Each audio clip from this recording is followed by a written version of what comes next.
Right. Good morning from Kirkland. This is Miss Kirkland coming out to show you the garden today. Here, this is my greenhouse. I took the cover off, and I have some tomatoes that I started back in January. I started from seed, and I planted them in this greenhouse sometime in March, and that way they were able to get started with a little extra heat before the temperature came out. Now this one, I'm not sure what's happening here, but I don't think it's gonna make it much longer. And I've got some tomato plants that have come from suckers that I am rooting here. And I've got some basil plants. And these are some perennials that I am rooting as well, that I might put up at the school in our new pollinator garden. Got hay bales where I'm doing my hay bale gardening. Marigolds are for pest control. A lot of times I'll use this area to stage and root some plants that I might move later. So I may move the basil later if I need to a sunnier area, or for example this cilantro I may later move to a cooler area. These marigolds I may put out by some other tomato plants because I have some here. Got lemon balm, that is a nice pest control because it has a lemony scent. And this is some oregano I've started from seed, which was not easy to do. I think it just likes the heat though. I think that's the reason. This is a serrano pepper, and I have framed it with two Thai basil plants. This is a tomatillo plant. It's probably not set fruit for a little while. Well, maybe it will, but it usually isn't ready until late summer. This is one of the small little lantern pods getting started, but first that grows and then the fruit fills the little lantern pod that becomes the papery outer covering of a tomatillo. This is another pepper plant, and I can't be sure. I started these from seed, so I don't know if this is jalapeno or serrano, but they're mixed. So I mean jalapeno or shishito peppers. I have those mixed. So that's what I got going on in the greenhouse. And then over here, these are my hay bales that were broken down last year into mediums. These are second year hay bales. Look at this fungus that's growing on the side there.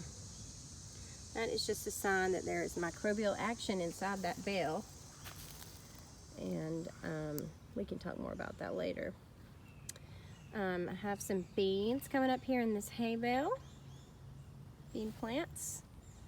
And they look healthy. They're latching on, climbing here. So these are going to be pole beans. In this bale, I've got a couple pepper plants that are getting eaten up by something. And I've got to spray those tonight with some some neem oil concentrate mixed with water. This is a green zebra tomato. As you can see here, there's a variegated green, and these will turn yellow on the bottom, and that's when you'll know they're ripe enough to eat. So those are setting fruit all along this vining on this fence. There's some more, and then looks like we're gonna have to water this because look at that last little bit there today is looking kind of droopy. This is a different variety, which I am not sure because I did not put a tag with it. By the time all this was said and done, I got a little mixed up, but these are other tomatoes I started from seed in January, and I buried them really deep, and they're also continuing to set fruit, 2 or 3 to a stem here. There's another little tiny tomato. It's set fruit. That was a pollinated flower, and now it is growing a tiny tomato, which starts out like that, and see, then it gets a little bigger like that, and then grows to be like that. So these were some of the first fruits set on this plant, and now they're getting pretty big. Down here, these peppers, see, are doing better than the ones next door. And they don't have as many bites all over them. So something though, it's gotten into those ones. Here's a little oregano I'm rooting that I took from another one of my oregano plants, and I'm just going to do a little experiment to see if I can start a new plant here. Got chives in this bale. This is also bale, has also been with me for 2 years, and it is turning in now to rich soil inside. So you can see that all the worm castings, these bales break down into soil, and that's a process that I'm going to talk more about in a different lesson. You can see my chive plants here, and I'm starting a new tomato in that bale. Now I'm going to take you over here into the inside of my garden fence, where I have a lot going on to show. So what's kind of cool about having built this first is I can also work around the perimeter of it and use it as trellis, and then plant even more stuff on the outside. So I've kind of made myself almost like a garden maze here. So you can see right here on the inside, I've got some strawberry plants, some young strawberry plants that were produced off of some old strawberries. Those probably won't do much this year, but I'm going to try to letting them fill out. Got a nice little butterfly plant here to attract the bees and butterflies, and that's pretty much all that's going on here.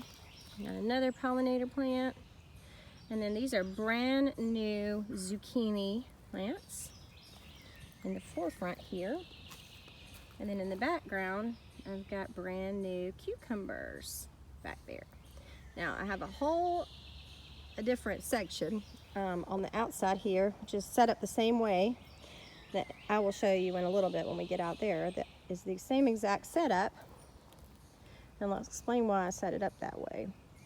This is a new version, and the stuff out there that's happening, see all that, used to look exactly like this. So moving on, I've got 3 really healthy okra plants right here, and this area gets a lot of sun, so when these get tall enough to start producing okra pods, this should be a good place for those 3. Moving on, I have some basil interplanted with that to deter pests, but they're all still here. So maybe not as many as would be, but I've got to spray tonight when the sun goes down. I can't spray my pesticide, which is a natural pesticide. It's neem oil mixed with water. It's concentrated neem, and I mix it with water. It's supposed to help funguses as well, bacterias and insects. But you can't spray it before full sun, because then the leaves a lot of times will burn up in the sun, and that will affect the plants even more, make it even more difficult for them to ward off pests and grow strong and big. So this right here is another okra plant I've interplanted. So kind of when my challenge was trying to utilize my space well, and also my sunlight well. And I know that this chard it grows in heat, but it's not growing in heat the way it grew in the cooler temperatures. So I've interplanted the okra here, interplanted with the chard, so that when I have to cut this char back or pull it up, that I'll have these okra plants in here already rooted and coming up, so they can take advantage of the sunny area. Right now it is about 11 o'clock, and the sun is almost overhead, almost, and pretty much everything here is in full sun. So this is a good time of day for all the plants. So here's kind of another little line of okra, and I want to show you what I think is fascinating. Is like this one's getting eaten by something right there. This one is way worse, and I leave these plants, and even this one, because if they don't make it, at least they're attracting the pests away from the plants that are doing well, like this one. This okra is basically untouched by pests.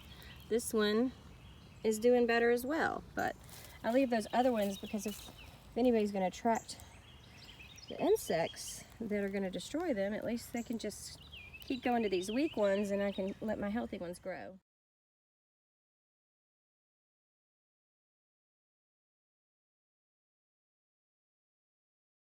So I am going to resume where I was, right here with the okra area, and I'm going to consider probably moving some extra okra that I have that's doing well over to this area once I get this pest problem worked out. Here is some thyme and all this dill, this beautiful dill down here that was started from seed, is doing well. Looks like the thyme is also kind of traveling, which is cool. That's lemon thyme. I think to put that in with some chicken or some salad dressings. All these dills I started from seed and have been trying to harvest some while they're low so that they'll continue to fill out. But I have them over here near my tomatoes. I have 3 tomato plants here called Zapotec Pink Hybrid. And I can show you a picture later, but those make some cool looking tomatoes that have bumpy sides. They say it almost looks like a pleated skirt that a woman would wear.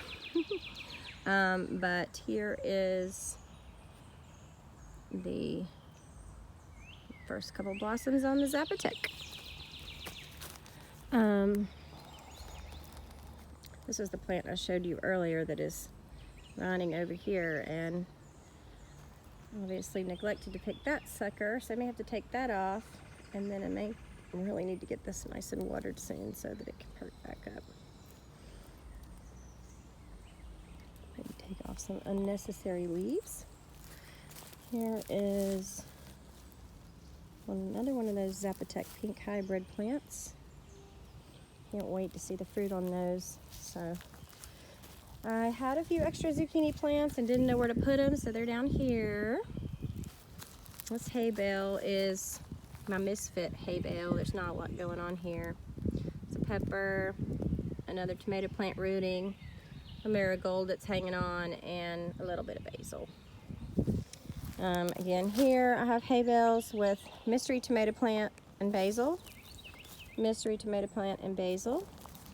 This is my little bucket here of second year straw bale that I took from over outside there where you just saw, and you can see that it's breaking down into soil. I've got my first baby eggplant and some more flowers being set. We'll have to see if those get pollinated, and some Thai basil.